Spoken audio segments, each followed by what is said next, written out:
మావాడు మావాడు అంటూ నెత్తిన పెట్టుకుంటే మాకే వెన్నుపోటు పొడుస్తున్నావా బన్నీ అంటూ సోషల్ మీడియాలో ట్రోలింగ్ మొదలైపోయింది.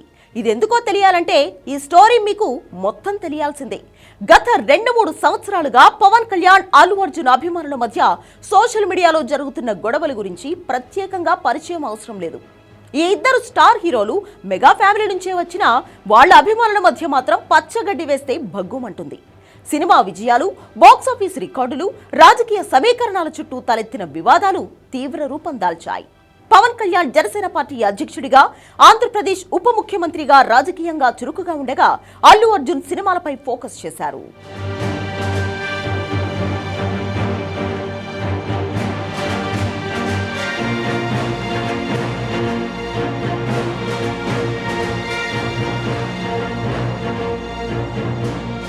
కాకపోతే ఎన్నికల సమయంలో బన్నీ వెళ్లి వైసీపీ క్యాండిడేట్ కు సపోర్ట్ చేయడం, పవన్ పార్టీని కాదని అవతలి పార్టీ అభ్యర్థిని గెలిపించాలని కోరడంతో రాజకీయంగా ఈ ఇద్దరి మధ్య దూరం పెరిగింది.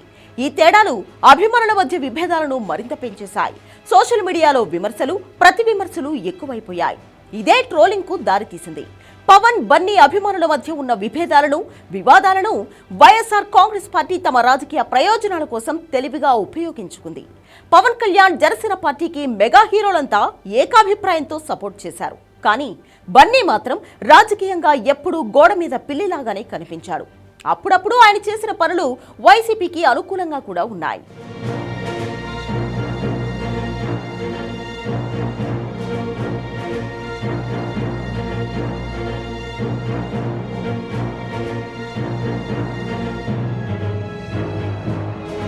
కొన్ని సందర్భాల్లో అల్లు అర్జున్ వైసీపీ నాయకులతో సన్నిహితంగా కనిపించడం లేదా వాళ్లకు మద్దతుగా కనిపించే వ్యాఖ్యలు చేయడం పవన్ కళ్యాణ్ అభిమానులు మరింత రెచ్చిపోయేలా చేసింది.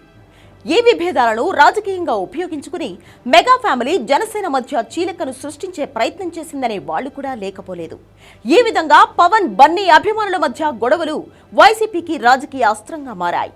అయితే ఈ మధ్య పవన్ కళ్యాణ్, అల్లు అర్జున్ మధ్య సంబంధాలు అనుకూలంగా మారాయి. గతేడాది పుష్ప 2 సినిమా విడుదల సమయంలో సంధ్యా థియేటర్ దగ్గర జరిగిన తొక్కిసలాటలో భాగంగా రేవతి అనే మహిళ చనిపోయింది. ఆ కేసులో అల్లు అర్జున్ సైతం బుక్ చేసింది తెలంగాణ ప్రభుత్వం.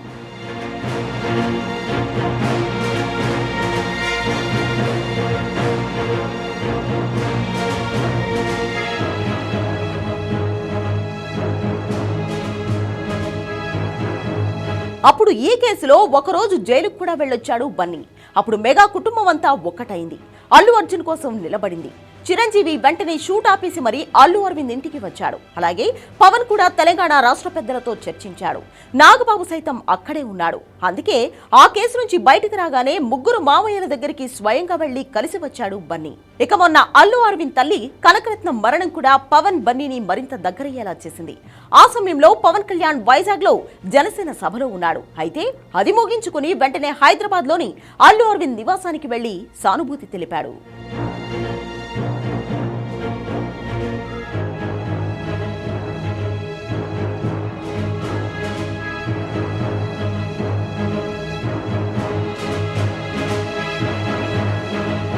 ఈ సంఘటన ఇద్దరి మధ్య మళ్లీ గత పరిస్థితులను తీసుకొచ్చింది. దానికి తోడు తాజాగా కనకరత్నం పెద్ద కర్మ కార్యక్రమంలో కూడా బన్నీ, పవన్ చాలా ఆప్యాయంగా పలకరించుకున్నారు. ఒకరినొకరు నవ్వుకుంటూ మాట్లాడుకున్నారు. వీళ్ళిద్దరి మధ్య సానుకూల వాతావరణం కనిపించడం వైసీపీకి ఊహించని ఎదురుదెబ్బగా మారిందంటున్నారు రాజకీయ విశ్లేషకులు. దీంతో వైసీపీ అనుకూల సోషల్ మీడియాలో అల్లు అర్జున్ టార్గెట్ చేస్తూ ట్రోలింగ్ మొదలైంది. అల్లు అర్జున్ రాజకీయంగా అస్థిరంగా చిత్రీకరించే ఈ ట్రోలింగ్ వెనుక వైసీపీ రాజకీయ ఎత్తుగళ్లు స్పష్టంగా కనిపిస్తున్నాయంటున్నారు పొలిటికల్ అనలిస్టులు.